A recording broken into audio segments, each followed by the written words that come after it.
When it comes to the nines, there's a lot of intriguing prospects that Canada has to look at. I know people are looking at who are the dual nationals that you can look at, and the duals do play a role as well in terms of players who can come through. But I'm actually more interested to see what happens at nine because I think that position, though it seems solid, with one swoop, could be the most rotated position over the next 2 years. So, guys, welcome back from vacation. Welcome to the Through Ball.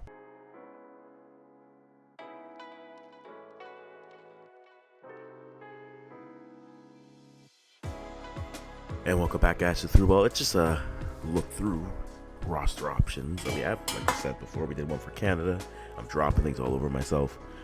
We did one for Ghana before the World Cup in 2022 for the men's side. And we want to do one. We did one for Canada's women's team. We want to do it from the men's team, just following up after the Copa America performance. I don't feel like talking about drones. So we're going to talk about the men's side for now until, we swoop in and take some footage of that. So again, if you're new to this, we're gonna hit subscribe, hit the like if you like this type of content. Let me know if there's another team you want me to do this with. Again, I am open for all African teams you want me to do that, and I'm open for all things there. But when it comes to the 9 positions for Canada, I think that is the most set, but could also be the most fluid position looking at it. I mean, they're your 2 nines. You have Jonathan David and then Kyle Larin. Those are your 2 most prolific 9s that Canada has. Jesse Marsh truly did rely on those 2 at the Copa America. Jonathan David being the one who ultimately showed the faith and rewarded the faith the coach had in getting 2 goals in the Copa America. With Kyle Larin not able to get anything, and I think what you do with Kyle Larin is the most interesting conversation. Because if you move Kyle Larin, there are so many profiles at 9s who I think at this point deserve some looks and deserve some opportunities with the first team. I think Jonathan David offers enough of what you're trying to do. It really ultimately comes down to what Jesse Marsh is trying to accomplish. I think if Marsh wants to continue to play this 4-2-2-2, a pairing of David is fine. But I think when you look at a player like Laird, I think there's enough versions of that player. Whether it's a Bear, whether it's an Ike Ugbo, and we'll get to those 2 in a minute. I think there's enough of those 9s that you could look and say, yeah, I think we could argue. And one of my big arguments when it comes to calls, especially with friendlies, there's no need. Yes, it's a new coach, but we always end up in this whole conversation, or it's a chicken or the egg, which is, well, this player needs more experience. But then this player isn't playing because they don't have enough experience. But they're not going to get experience unless they get playing time. And they won't get playing time unless they have the experience. And then just keeps on rotating through. But I think if you look at the 9s that Canada has, the first option, quite frankly, is Jonathan David, if you stick in that 4-2-2-2. But I think if you try to pair him with another 9, I think this is where the conversation can be interesting. I think Kyle Larin is still serviceable. I still think Kyle Larin has much to give in the tank. I think he still has something to give. But I also am one who, I'm very notorious to say, let me see what I have in my depth so I know what it can do. And I think when it comes to Kyle Larin, if there is a player that I would be willing to give a window off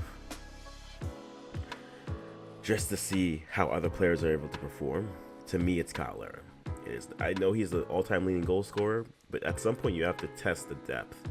And coming up, they have 2 games against Mexico and the U.S. I think for Canada, that is the best opportunity for them to see what they have, especially against 2 more top teams in their region. I think Kyle Larin is, the first player I would say, hey, get yourself situated at club level. He's also one of the few 9s and the few players who are up there in that age. Right?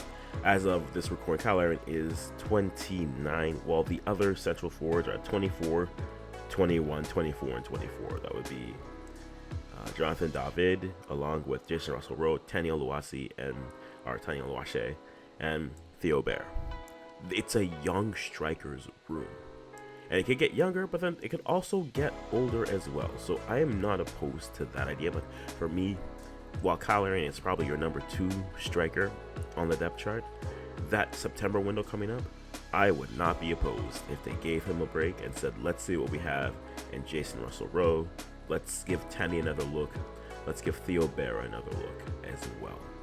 Now, we mentioned those 3 strikers, and to me, I think the striker I have the most promise with, based off of how they played with David, because that's the ultimate thing you have to look at.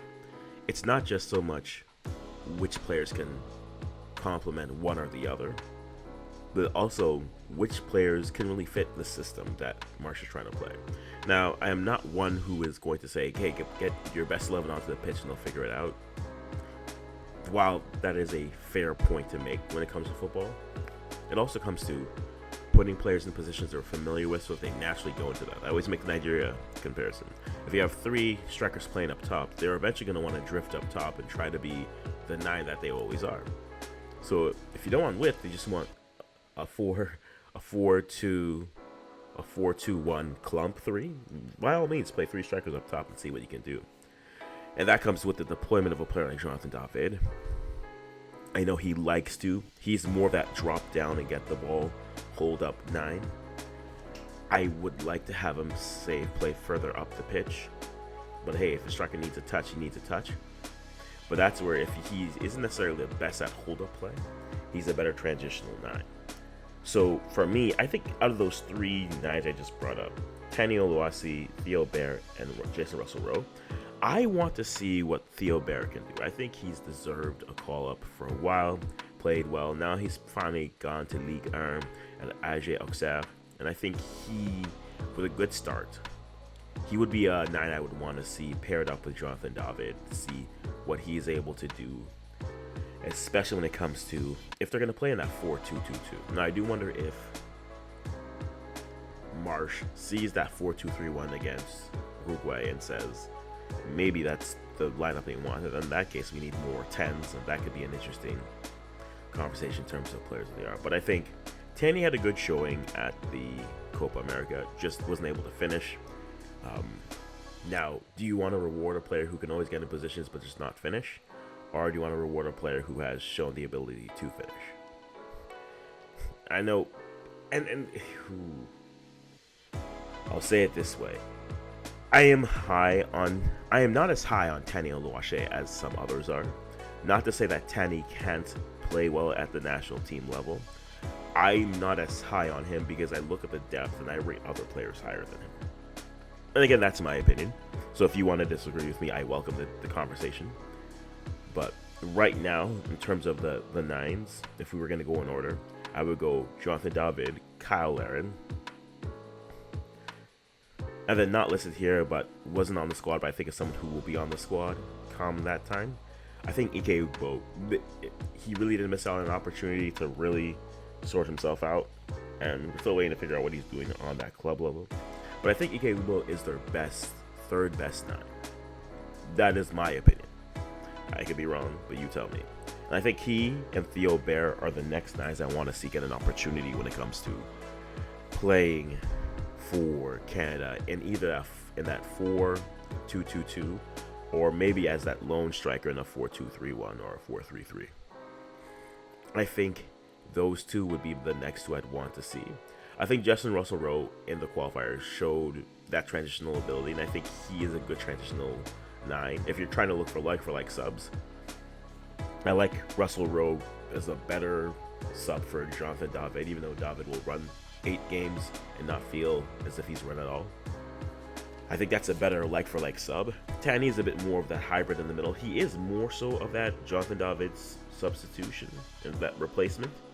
I think Bair, Oluwase to an extent can fit into that category as well. I think those could be the more interesting ones coming through. Now, we are up to, 5 strikers now? 6 strikers now, because we have 10 of those 2. So those 6, those are your strikers. Now, on the dual national front, there are some interesting names that have been kind of popping up. Some uncapped names. Then you get into those duels, right? Luka Kalinovic, who I think was just last played in Czechia. Then you have Promise David, who played out in, who just got moved to the Belgian league. Those are interesting duels just because they can come in and really show. And I think Kalinovic could be maybe a more instant plug-and-play type of a 9. Maybe the level may be too high, but I think he's playing at a good enough level where I don't think it matters. And we haven't even mentioned, the prospects that we are all kind of still waiting for, like the Daniel Jeffersons of the world. I think if Daniel Jefferson comes into this team, I think he's automatically your fourth best 9, if not your third. I think based at the level, based off the age, based off the profile, if he's able to have a good start to the season, now you're playing the game where you're trying to get him away from England, where he's been the whole time. But Promise David, who's in Belgium, Luka Kalinovic, who just played in Czechia, like those are 9s in the dual aspect where you're intrigued by what they could do. Now it becomes a question of, are you comfortable giving away a cap to a player to see what they can do and then immediately insert them? Because, not to be greedy, but you want to find duels who are either going to grow with your program, or you have a role that they can put into immediately. You don't have really time to bring someone in to test them out, right? But that's where it comes. And then after those two, I mean, the young prospects, Santi Lopez, like Miles Morgan, Kwesi Poku. I mean, what is Kwesi Poku to Jesse Marsh? Is he a fullback, a left midfielder, or is he a 9? Right? Doing well, having a breakout season in goals in the CPL this year. What is he? Santi Lopez. I mean, he's played well enough that now you have the thought and the fear of Mexico lurking to steal him. Do you just go for the cap tie immediately? Or do you move and wait and hope that something else comes through? Right? Miles Morgan. I think you'd want him. Maybe you think you have more time with him to kind of develop and move forward in that sense. I don't know. But, like, those are 9s. Well, that is what? 9 9s? 10 9s that we've just rattled through? We haven't even talked about other 9s that could be breaking through maybe at a later date. But of those 9s, guys, who do you have as potentially breaking through, or what's your depth chart going through? I'm open for all discussions, open for all debates, guys. Let's go from there, and I'll stop talking right here.